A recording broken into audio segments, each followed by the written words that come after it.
अयतुल्ला अली खुमानीच्या मृत्यूनंतर भारतामध्ये तुम्ही पाहिलं असेल की अनेक ठिकाणी मुस्लिम बांधवांनी डोह फोडला, ज्यामध्ये पुण्यामध्ये कोंढवा परिसर असेल, मुंबईमधील मुंब्रा असेल, तसंच लखनौ, श्रीनगर. तर याचं कारण काय आहे?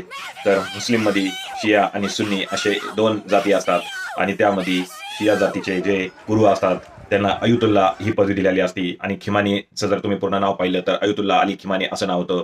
शियांचा तो धर्मगुरू होता एक प्रकारे, त्यामुळेच तो तिकडे इराणमध्ये मेला आहे. आणि इकडं भारतामधील, महाराष्ट्रामधील जे शिया मुस्लिम आहेत त्यांचा डोह, त्यांचा कंठ फुटलेला आहे आणि ते रडतच सुटलेले आहेत.